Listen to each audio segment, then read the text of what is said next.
Welcome to this live edition of Saturday's Warrior.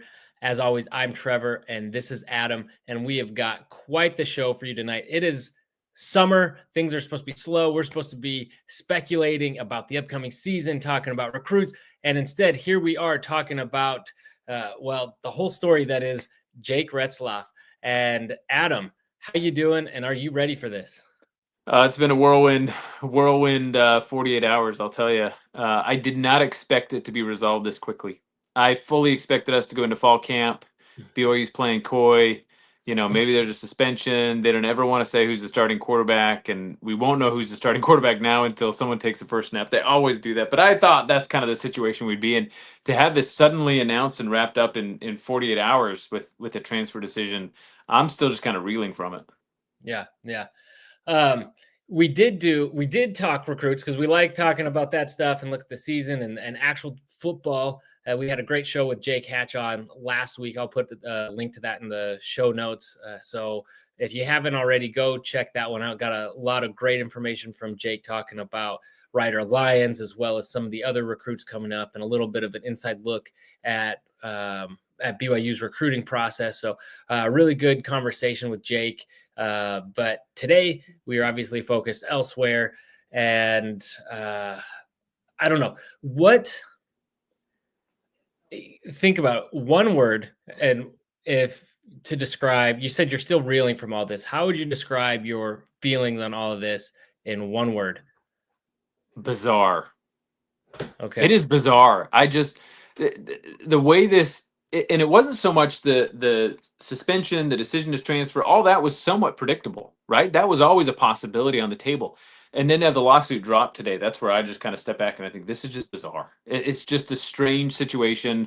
I hope one day there's I don't know, some reporting on this to say exactly what happened. You're just curious to say, what in the world, with the entire arc of the lawsuit, just is kind of staggering. So that I find to be very bizarre, the way this came about. Obviously, we've seen situations like this in the past where high-profile players have had a run-in with the honor code and they transfer, they sit out, something happens. That's something that we're familiar with BYU fans. That's part of having an honor code that we stick to.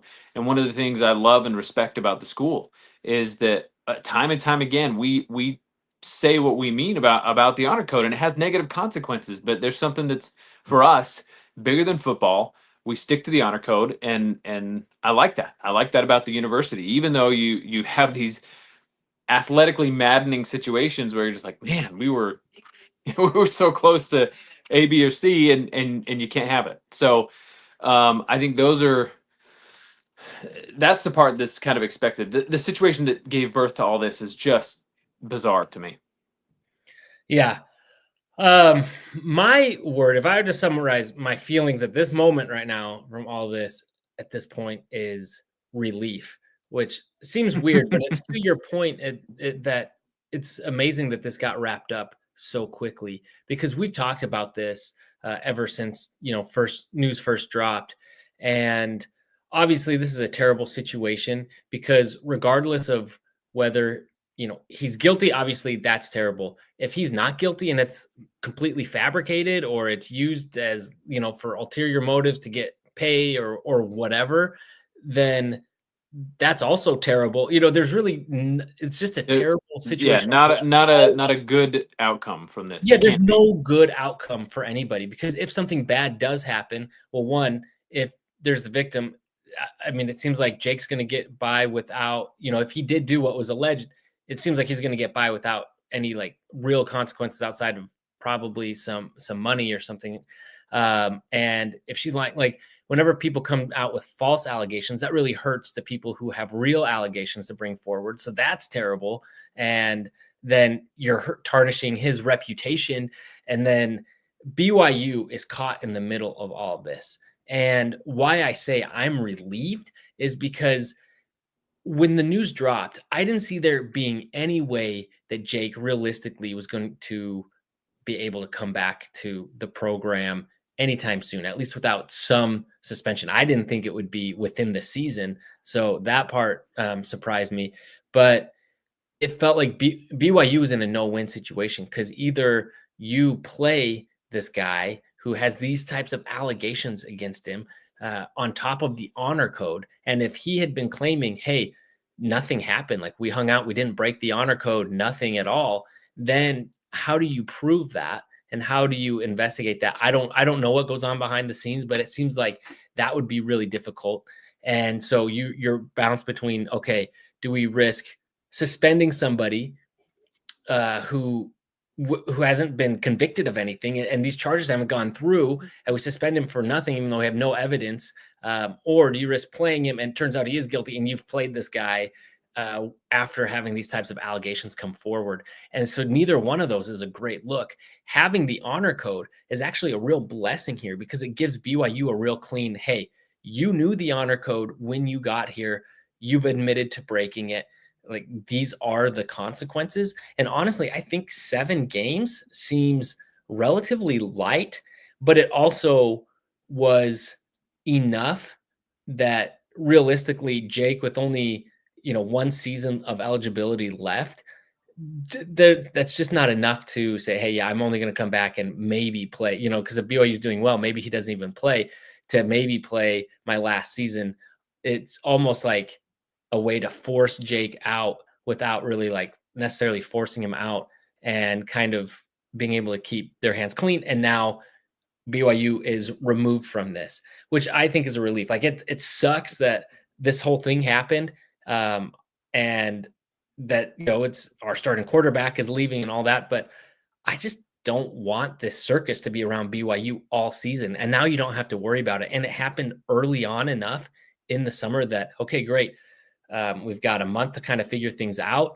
And then you'll have all of fall, which isn't a lot, to let, the guys fight for position and see who's going to come ahead as number one.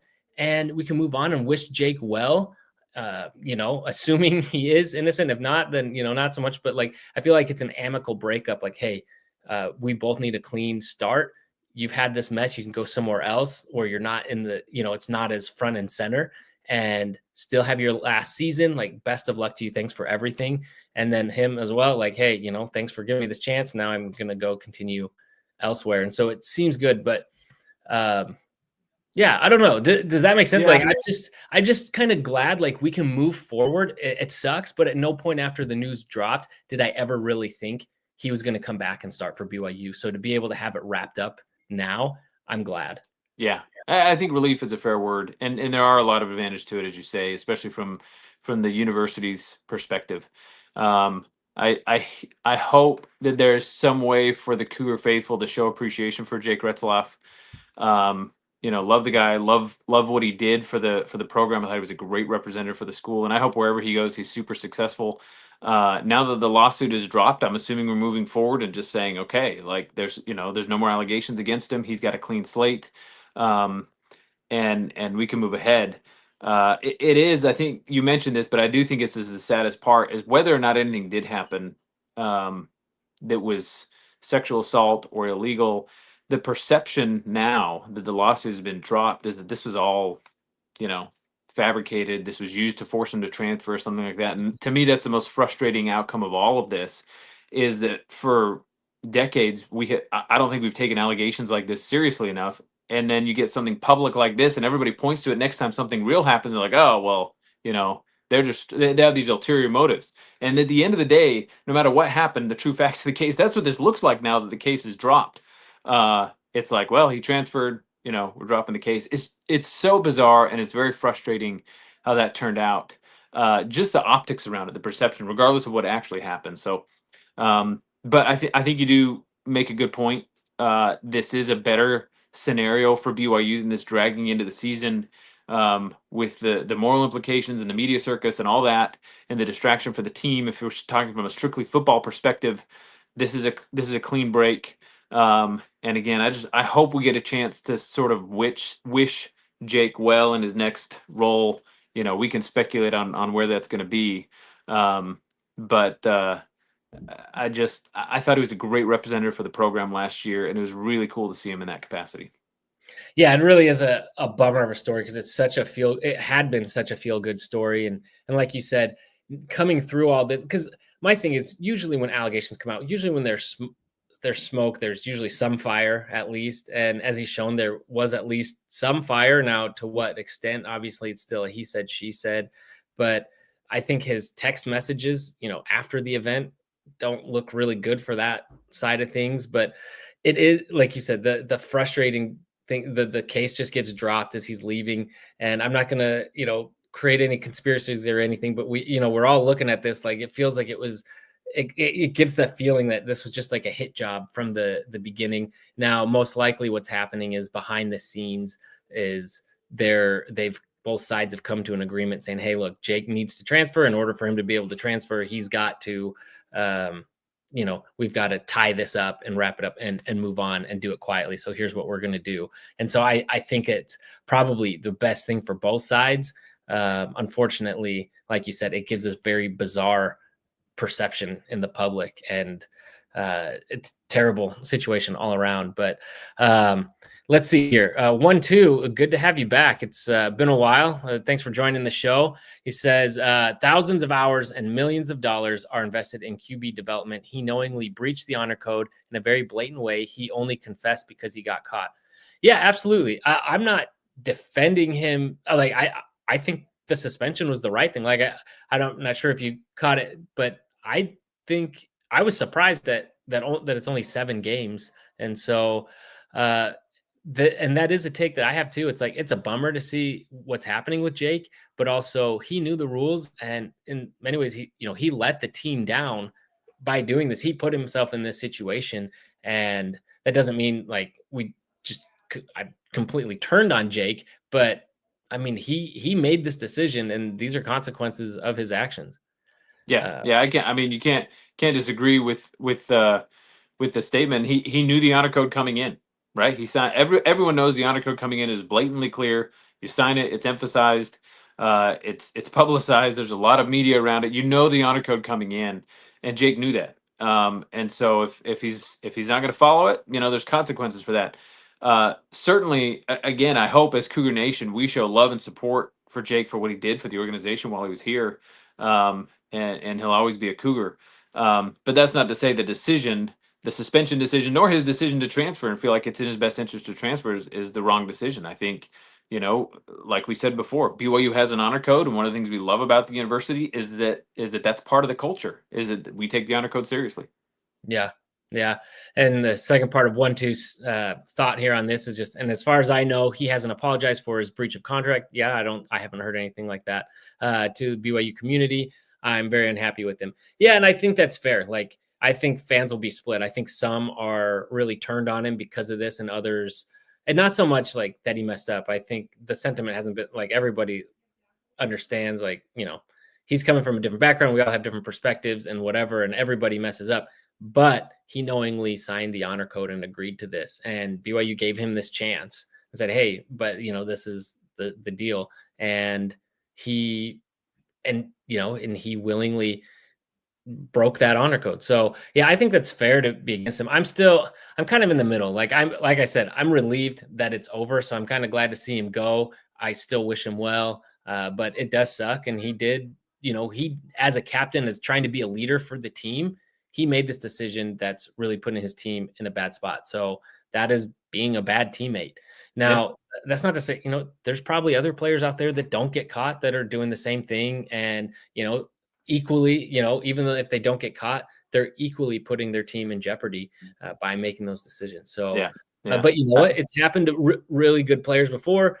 Jamal Williams, we all still love him. Brandon Davies, we all still love him. I don't know. It's true. It's happened before. It'll happen again in the future. It's people step out of line in different ways. This was a major way, right, and had huge consequences. But to me, I think there's stuff that goes beyond football, right? And the way we respond to someone who's messed up and left the team in a tough spot, that's a great time to show love to someone who is struggling. I'm sure Jake feels awful. I mean, he's in a really tough. Even if he transfers to a great school, he's in it. He's got an uphill battle. This is not what he wants at all. And so I think it's a great time as Cougar Nation to just show love and support for somebody who I don't want to say just made a mistake, right? Did something against the honor code, put himself in this circumstance. I think that's completely fair to say. But I think our reaction, especially as fans, I mean, you just got to show love and support for somebody who's in their early 20s making made a bad decision and has some serious consequences. I don't think he needs fans piling it on top too. Yeah, and what's interesting about Jake is he wanted to be a Cougar. He liked being at BYU, and he liked the platform that it gave him and his faith. And obviously, this is a detriment to a lot of those discussions. But like, he enjoyed being here. He wanted to be here for his senior year, and now coincidentally enough, he may find himself in some other programs. Notre Dame has been talked about and thrown out there, which is Yeah. hilarious. That you had the BYU Jew, Would and that then be would that be so crazy if he goes to Notre Dame? I would love that. And that, talk about a spotlight. I mean, I hope he would be ready for that kind of spotlight. That would be tough to learn an offense in a couple months and play Notre Dame for a season with all the national title implications there. I think Tennessee's another obvious spot where they might reach out to him. Yeah. They need a quarterback. Heupel's a quarterback whisperer of sorts. It'd be cool to play under him.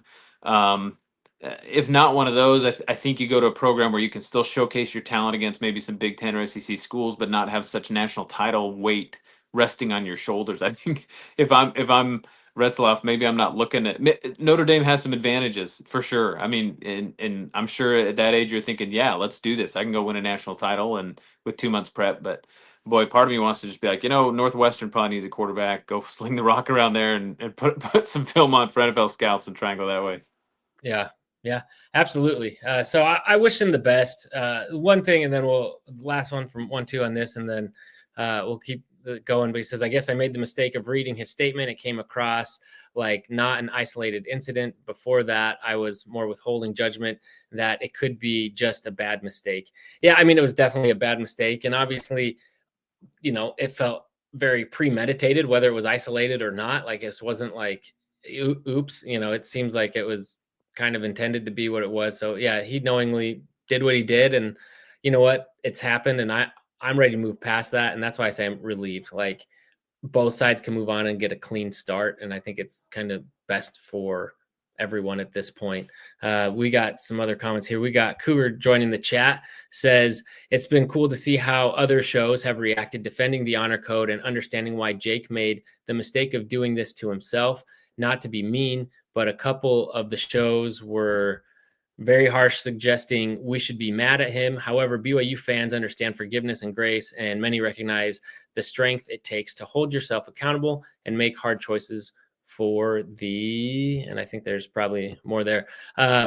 Yeah, I appreciate this comment, and I want to go to your point about the national attention that it's getting, because I think back to Brandon Davies, and even though that was a huge bummer, and obviously, everyone's always played the what if game, imagining had things gone differently in that season 4 BYU, and that'll always be the big question mark for us. Like, the amount of very positive press that BYU got through that, and so in some ways it can be a blessing in disguise. Twitter was ablaze after this came out, and BYU didn't come right out and just ban Jake Retzlaff right off the bat. And I think BYU took its time and did its due diligence, and that was the right thing. But at no point, I think, was BYU giving him a get out of jail free card. And they've shown time and again, like, the honor code, we do take it seriously, and we do have these expectations of all of our students.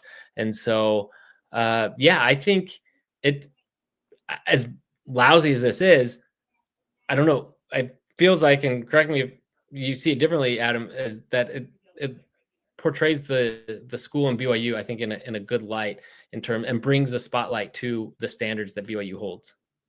Yeah, I think there will always be the critics about the honor code, but just like in times past where this has happened, and BYU shows that you know there's bigger things at football at BYU. That's what makes the culture so great.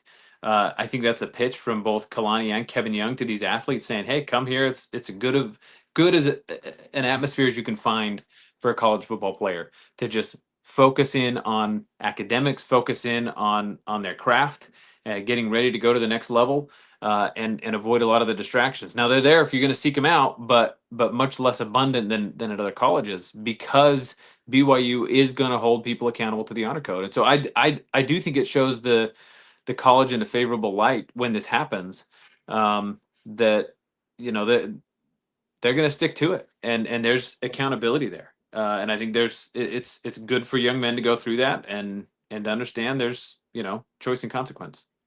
On the flip side, how do you think that this is going to impact recruiting? Do you think there's guys that would be like, whoa, I knew that this was a thing, but like this is a little more Oh serious yeah. than I thought? And do Oh, you think there's a chance of any like big time recruits that we're working on? Like obviously a guy like Ryder Lyons, I think gets it, but maybe other guys who didn't grow up in the church that are looking at this like maybe this isn't for me. yeah, no, it absolutely will. And I think that's good to count the cost ahead of time. I'd love every 5-star athlete to go to BYU, absolutely, but I don't want them to go there and not take the honor code seriously. Like it's a real thing. So I do think it can have a chilling effect on some recruits when they look at that and they think, oh well, I had a different perception of the honor code, or they look at it and they think, man, in my eyes, Jake didn't do anything wrong. He got the civil lawsuit slapped against him. This is awful. Like it's in that sense, I don't think it's a great look for BYU that in one reading of the narrative, BYU athletes can become a target because of this. And so so I think in a couple different ways, it could turn a recruit off to say, yeah, that's just not an environment I want.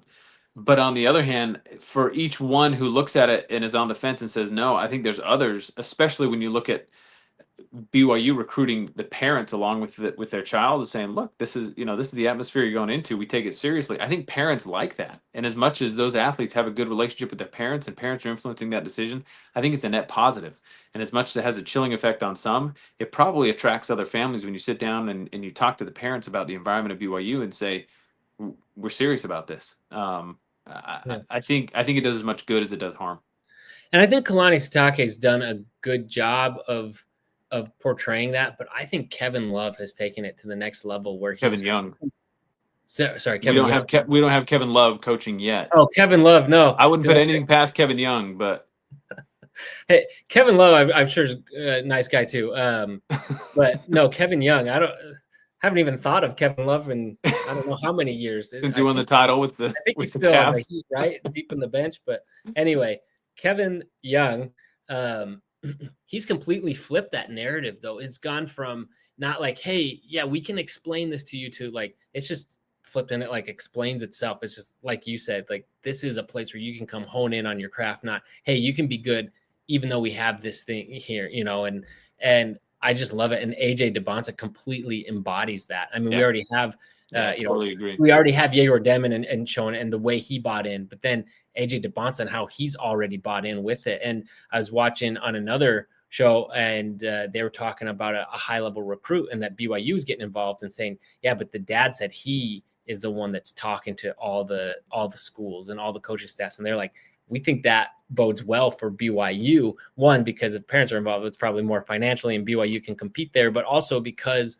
of what that means of the parents' priorities versus the kids' priorities. And so, so anyway, that was just something I hadn't really thought about yet. Taken into account is, perhaps there could be some fallout, but like you said, maybe it's better that they just don't show up then if those are the kind of people that are going to be scared off by this. Like you had a Jamal Williams and he came back. Like he could have, instead of like working out for a year, he could have gone to another program and played, but he came back. And so I love that. I think that speaks volumes too for BYU. But one thing is kind of taking a step back, but I haven't seen anywhere, and I don't imagine we will, at least for some time, but I'm really interested to hear the team's side, their perspective on this, because obviously they're going through a lot. They're processing a lot. They were tight with Jake. They don't want to see him go. It's probably sad, and they had big plans for the season. On the other hand, they got these young quarterbacks. How are they rallying?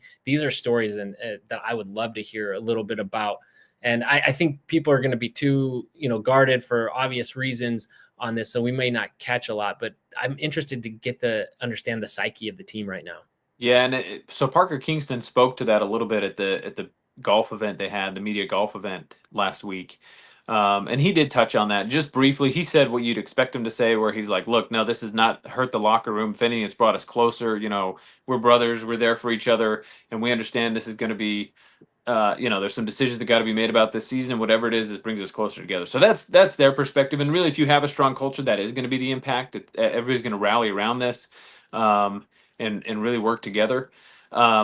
At the same time, it is an inevitable distraction. I mean, Chase Roberts is thinking, I came back for my senior season because I had the chemistry built up with Retzlaff. Now I got to catch passes from who knows who, throughout this year. Some quarterback carousel if they can't decide to go. So it is good. You hope the net impact is that guys are going to bind together, but I think that only lasts as long as the success lasts. I think if you hit a losing streak, it makes it harder to keep that cohesiveness, because at some point someone's throwing up their hands like, oh my god, And Chase Roberts is an awesome guy, super high character guy.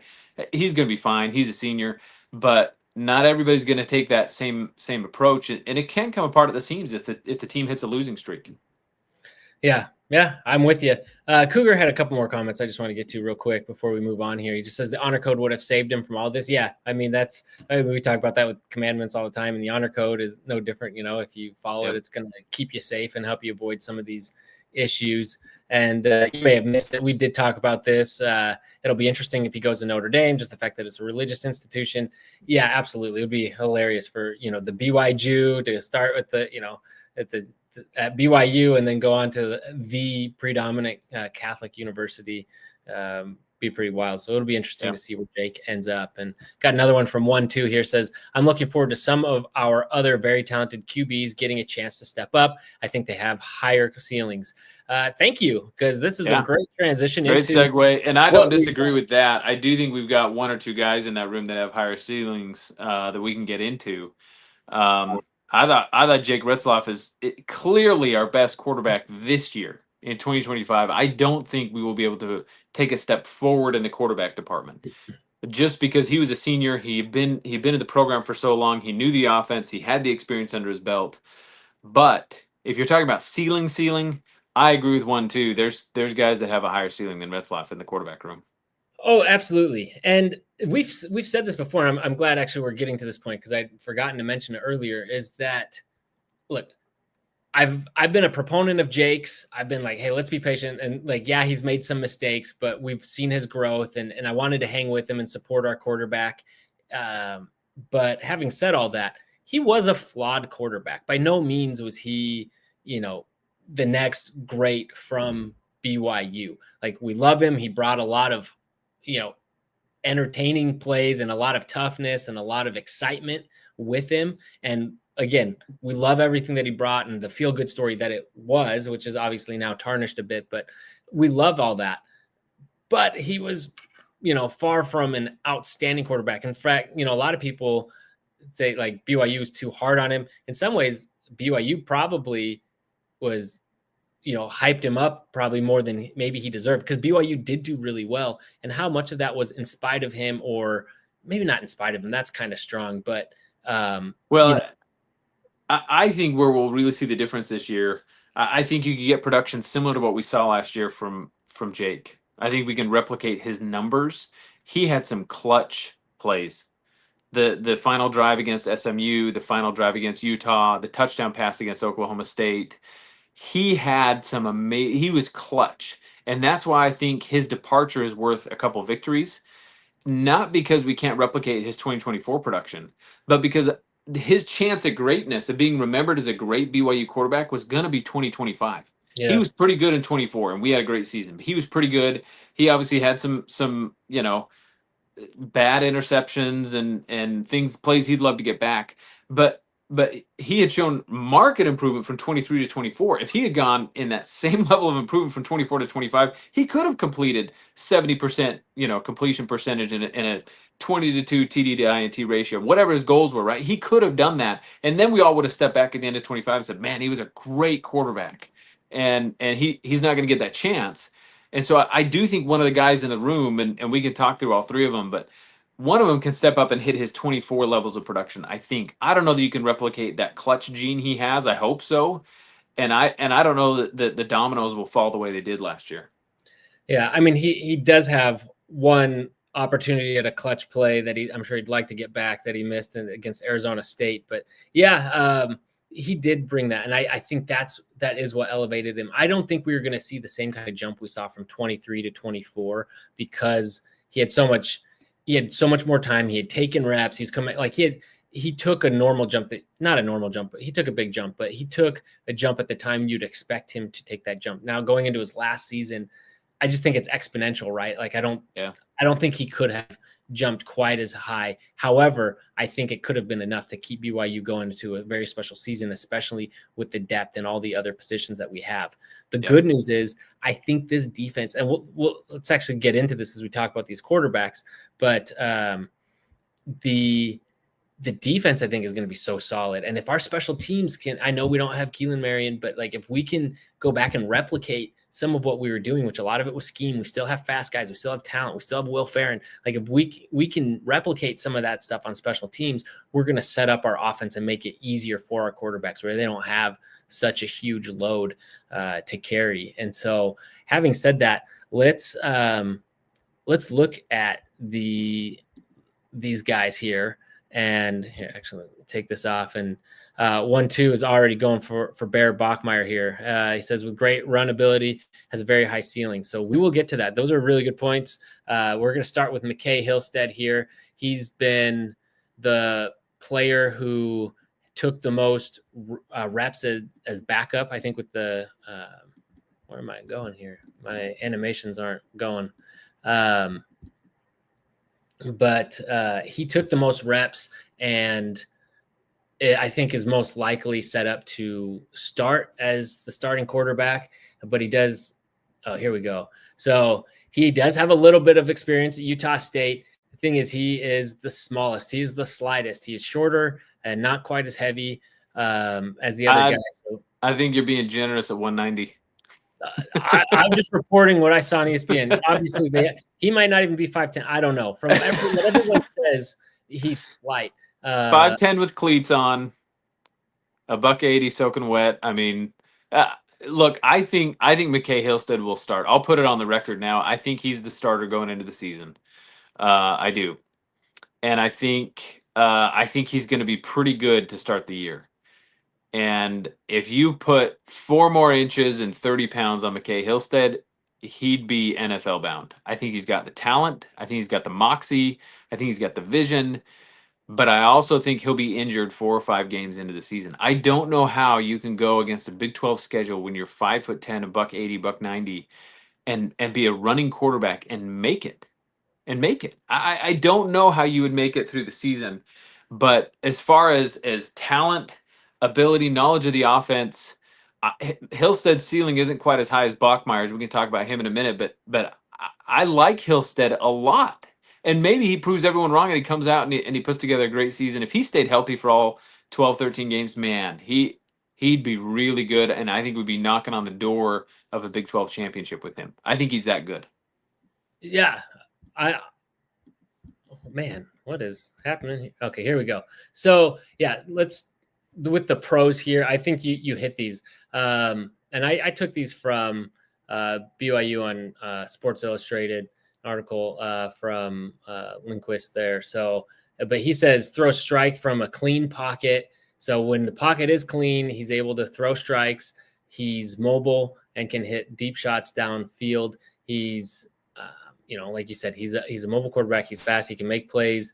And I think probably the best thing is, like you said, his moxie. He brings that. I've heard him described as a gamer, which is how Retzlaff has been described. And so if he brings some of that, I think he's, so he brings there's a lot of reasons to like what he brings. You just have to wonder, does he have that sustainability? The cons, as we've already said, the shortest and puts the ball in harm's way, which also reminds me of Retzlaff. And so, if you're not as careful with the ball, you have to really make up for it in a lot of your other plays. And so can he offset that? Again, I think he's the odds on favorite to start the season.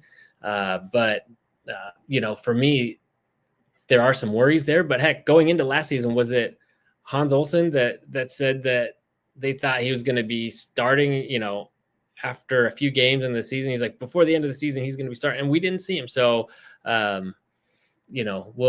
we'll see. But people that know his game and have watched him really like what he brings. Okay, Trayson Bourget. or Bourget. He's a little bit older. So, and he played a couple seasons, although not that many more games than Hillstead while at Western Michigan. So both of them played, but at the G5 level. He is bigger, 6'2", 220. He's not a fast runner, but he's described as an opportunistic runner.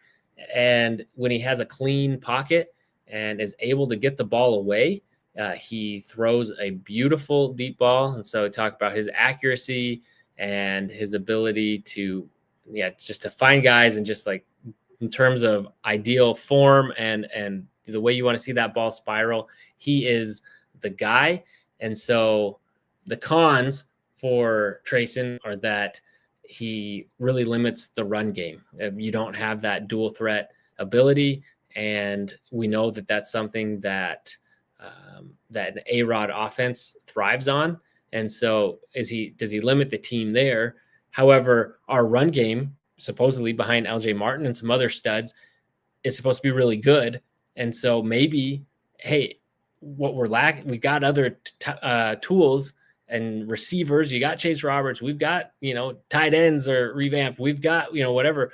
And we feel good about our running backs. Maybe you say, hey, you know what? They're taking some of the pressure off. We feel good what we can do on the run game without a mobile quarterback. Maybe we rely on the guy who has the most experience getting it and most ability to get it downfield to kind of open things up that way. So that is an argument for him. However, he repeatedly took snaps as kind of with the third string guys in spring practice. He wasn't really splitting number two, even though they never named a definitive backup to Retzlaff in spring.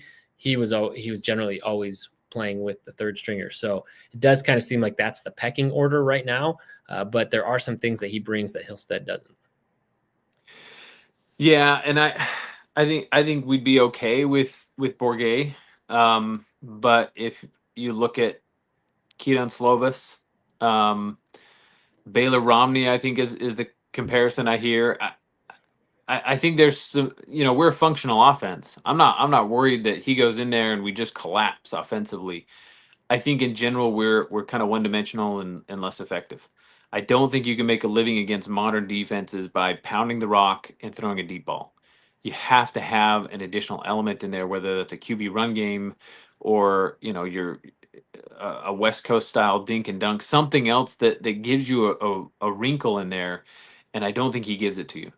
And so I don't like him starting because of his skill set. I think if we ran a different type of offense, he'd be the number one guy because I do think he is the prototypical pocket passer. I think he's got a great arm. He's got the size to last throughout the season, take some hits and keep on moving. So I like a lot of things about him. I think we've seen what happens to that type of quarterback in the A-Rod offense. And it's not a great match. And so I don't see him starting, and if he does, I don't see us being super successful. Tanner Mangum, maybe another one. That's another one. Yeah, he can run, but obviously it's not his strength. I don't think it's a question as much with these quarterbacks. You saw that Slovis could move. Like what did he go to the combine and put together a really nice 40 times. So it's not whether you can move, it's whether your instinct is to look for that and to find the running lanes when that's the play that the defense is giving you.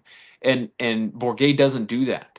He wants to throw the ball, and 20 years ago that's the quarterback you want. And the game has changed, and at least for BYU, that's not the type of offense they run, and I just don't think it would be successful with him in there.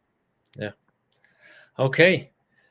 And let's go to Bear Bachmeier. This is kind of the fun one to throw around because he is a true freshman, but he's got the size and the athleticism. When we talk about a fit for an A-Rod offense, I mean, he kind of has, the best of both worlds when it comes to the two other quarterbacks in terms of size, athleticism, ability to run, throwing. The only downside is that he's young. But this is a guy that had offers from all over. He was a 4-star. And another thing I've written on here is he's smart.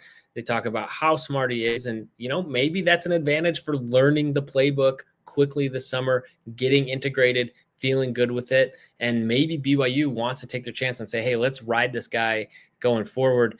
And I mean, the cons, obviously no experience at the college level, and we saw it with Jake Retzlaff, how getting a few games under his belt, how much that helped him going forward. But yeah, and then also the least time. So not only does he have the least experience playing at the college level with that speed and against those types of defenses, but also least time learning the playbook, being integrated into this offense. Having said that, I think if he can go into training camp, I don't think he starts out as the odds-on favorite, but if he can go in, and what if you say, I don't know, if you're A-Rod and you're watching them, you say, you know what, Hillstead's performing a little bit better because he's been in this offense a little bit longer, but Bachmeier's not far behind. Do you say, you know what, let's roll with the young guy because he has a higher ceiling? Like if Bachmeier can stay close to these other guys, even if he doesn't like outright beat them, does the upside make it worth starting him over the other two? Only if his upside comes with ball protection, ball security. And I think that's because that's the toughest thing for a freshman is to limit those bonehead plays and those turnovers, because that's going to happen to everybody. You look at the true freshmen we've started in the past. You go back to Detmer. I mean, those freshman campaigns are not pretty, and so there's going to be growing pains. And I think that's the question. It's not even the positive plays he's creating, because he's going to create some. He's good enough. Is he limiting the mistakes, limiting the negative plays? Is his knowledge of the offense advanced enough to anticipate where the defense is going to be to prevent some of those interceptions? And I think that's what they look for. But I do think if he's in that same range, I think there's a lot of value in investing in him from day one and saying, all right, you're the guy. But I will say you didn't list the biggest con of all when it comes to Bear Bachmeier, and that's where he apparently is going to wear number 47 playing quarterback. And we can get into that in another time, but I just feel like it makes us look like a little league team out there when our quarterback's number 47. But I have major issues with that. But maybe he thinks he has better chances of getting his number retired. Maybe. I know there's a lot of sentimental significance. Wear something like that. Yeah. He has his reasons, but every time they bring it up, I cringe and I'm like, please don't walk on the field to start at quarterback wearing number 47. But that'll be a discussion for another time. I think the best news we could get coming out of fall camp is that Bachmeier is the starter, the clear starter. I think that's the best news. I think it's the most unlikely scenario, but I also think it's the best scenario because then you got your quarterback for the next 3 years locked down, right? He seems to be from a physique standpoint big enough and durable enough to make it through a Big 12 season. He has the highest upside, the highest ceiling by far, by a country mile. And so if Bachmeier's not solidified as a starter this year, we're going through this same quarterback competition next year, and you assume that he takes the reins then. I think that's really what they brought him in is to thinking that he's likely going to take the reins in 2026 unless Hillstead just, outplays him. And I assume that's where the thought is. And I've heard all kinds of reports. Patrick Kinahan reported that they're banking on Bachmeier at this point and just feeding him the offense through a fire hose, trying to get as much into him as they can because they're going to go with him. I've heard others come out and say, no, it's clearly Bourguet. He's got the most experience. He's the steadiest arm. I've heard it all. And obviously nobody knows what's in A-Rod's head right now. To me, the most likely scenario, I think the best scenario outside of Bachmeier just winning the job outright is that Hillstead starts and then Bachmeier is your second. I would really like that, and maybe get Bachmeier a couple drives in those first couple games just in case Hillstead gets injured. And that way, if Hillstead goes in, and I do think he'll play well for those first few games, and if he can go throughout the whole season, awesome, right? That's your quarterback. But given his size concerns and the fact that he didn't last long at Utah State at the G5 level before getting injured, I think if Bachmeier has a few games to watch from the sideline, maybe get in a few drives against Portland State, or maybe even against Stanford, get some experience there. Then, down the line, when it's against Arizona, we're playing Utah the next week, when I'm throwing Bachmeier out there for his first collegiate start to the Wolves. That's how I think would be the best case scenario. But I'm obviously biased for these, more athletic running quarterbacks, and I don't necessarily want to see Bourguet out there as a statue in the pocket. Yeah, I mean, it was definitely a different offense when we had, like you said, Keaton Slovis, which was the most recent example. It just flowed better with Jake, even though he clearly was a bit, rattled that first season. Um, so, yeah, I mean, you make good points. Everyone has a chance. And going to 1-2's comment here, he says, he or she, it's a great opportunity for these three QBs with a real shot to start. Could see a breakout as pressure can elevate some players' performance. I mean, this goes back to the adage that we were saying all last offseason when you had Bohannon. Retzlaff and Bohannon going at it. What was the phrase, Adam? Iron sharpens Iron iron. sharpens iron. That was our favorite phrase, and now we get to say it again all off, Yes. and Yes.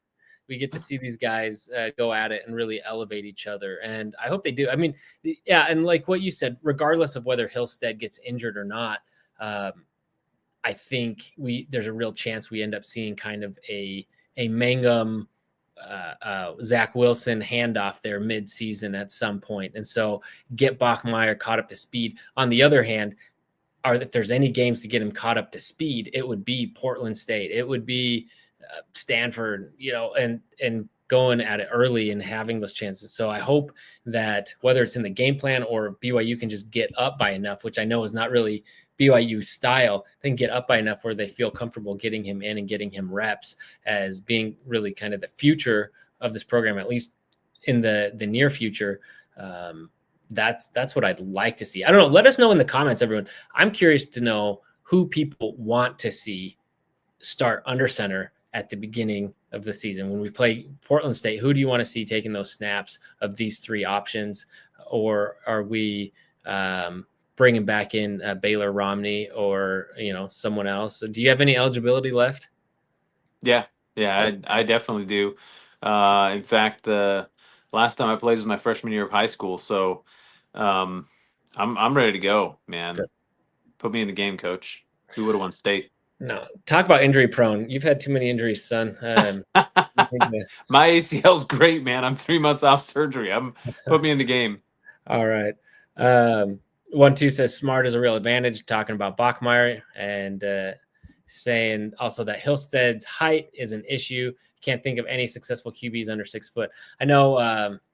I would say Russell Wilson, tall, but yeah. So Russell Wilson is the prototypical example of the shorter QB succeeding, but Russell Wilson is strong. He is built. He's built to take a beating at 5'10", and so Drew Brees is another one. He was shorter, maybe a little bit more slight, but he bulked up, and so you can do it. You can do it when you're under 6 feet. It's more rare. I mean, to 1-2's point, it's not often, right? You don't get a lot of them, so it can be done. But you need the top 200 pounds. You got to be able to take the hits and get back up, and that's where I get concerned for Hillstead. Is it's almost as much more so the weight than it is the height, and the fact that he didn't go that long at Utah State without an injury, and I just can't imagine that frame holding up against Big 12 defenses. Oh, quite the conundrum. A-Rod has in front of him, and I don't envy him, because this is just as we were talking about how, getting Ryder Lyons, you got to change the narrative. All the A-Rod haters, have got to be, got to give him his props. Now, whoever he chooses, there's going to be plenty of reason to get mad at him, especially even if it is 100% the right decision. At some point, any three of these guys will make some mistakes. Oh, yeah. And people could turn on them or on A-Rod, just like that. So I don't envy him for having to figure this out. No, and the Ryder Lyons recruitment is now the insurance policy, right? Because A-Rod's got to be there for Lyons when, he bought into A-Rod's system. And so it's not like you're going to get rid of A-Rod in the next couple of years unless the wheels completely come off. And so we're going to be there through the ups and downs. I think there's going to be plenty of play calling complaints, and this didn't fit Hillstead's skill set and all that, because it's going to be a bumpy ride.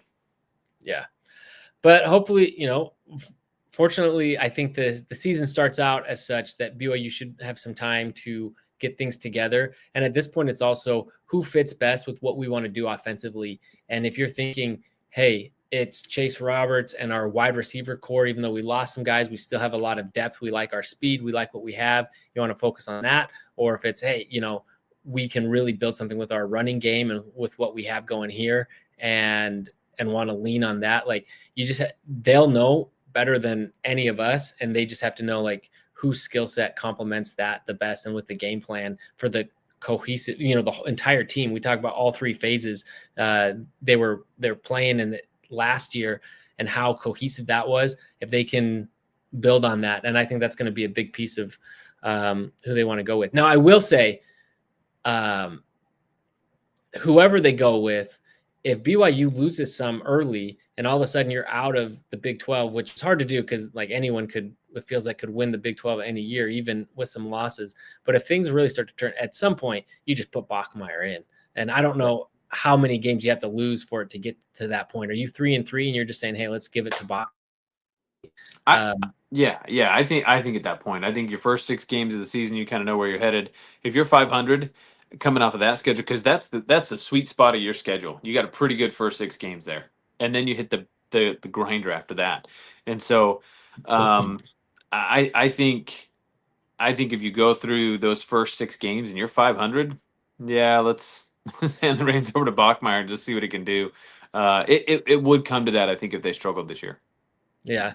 1-2 says SMU did the 2 QB thing for a few games and it got them into the playoffs. Yeah, they got in despite the 2 QB thing. I think BYU put an end to that in the first quarter of that game. And I think they rode with, what was his, Jennings? Was that his name? Yeah, and they had 2 really good QBs. I mean, Preston Stone was a very good quarterback. We beat the crap out of him in that first quarter. I felt bad for him, but I think that was more due to BYU's defense and the blitz packages that they couldn't handle. I don't like the 2 QB thing. I wouldn't mind if they came out and they said Hillstead's a starter and we're going to get Bachmeier a couple of drives in the Portland State game. I'd be okay with that. I don't like hey, we're going to go every other drive until somebody proves themselves. The whole, Jake Heaps, Riley Nelson thing, I don't want to relive that. I'd much rather they make a decision in camp and rally around a dude.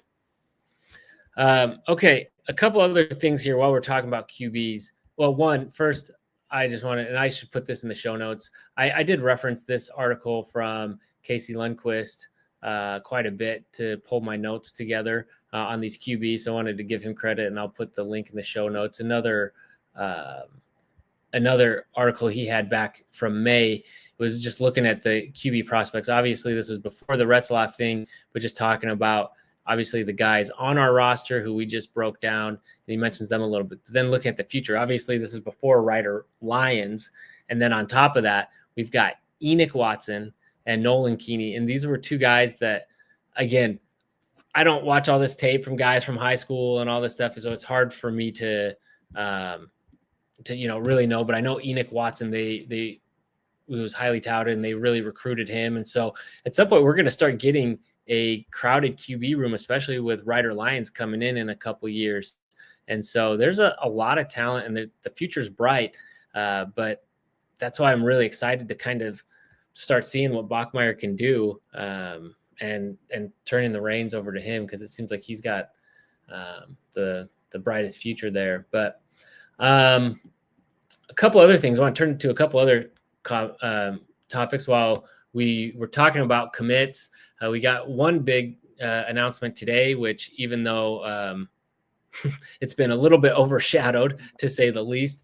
I appreciate him trying to pull some good news out for BYU today and take the spotlight off. It didn't work, but a lot of props for Moala for announcing during this media storm.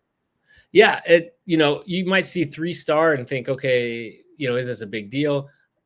He was recruited by all sorts of big programs.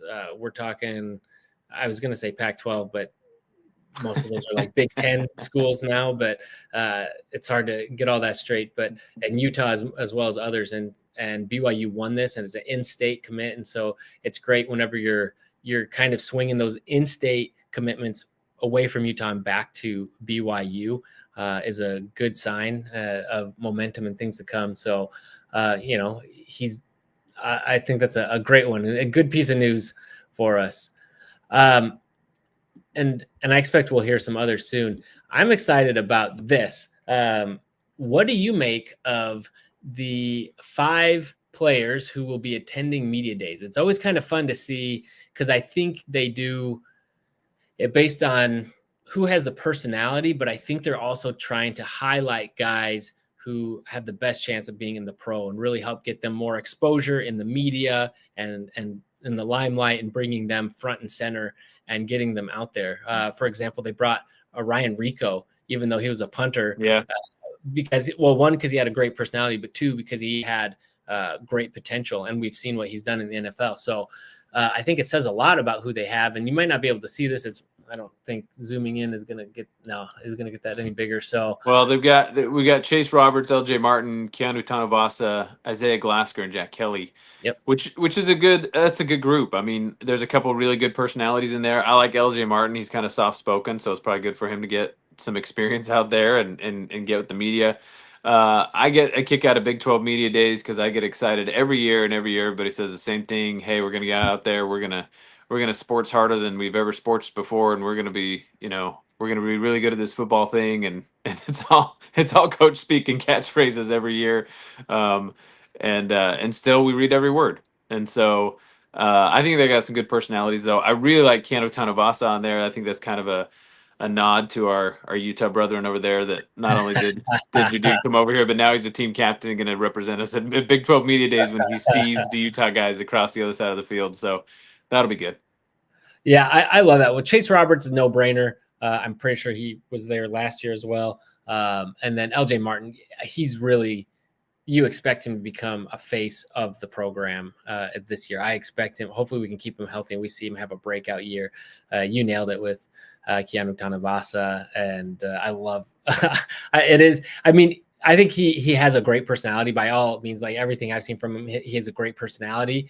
He's a great player. He's going to be, he is a captain, but I just love that kind of dig at Utah, seeing him there. And then I just think it's interesting to have 2 linebackers there, but they deserve it. I mean, those are 2 of my favorite players. Like those are 2 dudes we have at linebacker with Glasker and Kelly. So I think they deserve it. Yeah, they do. They're phenomenal players, and I think you'll put Ciale Acera in there if he can stay healthy this year.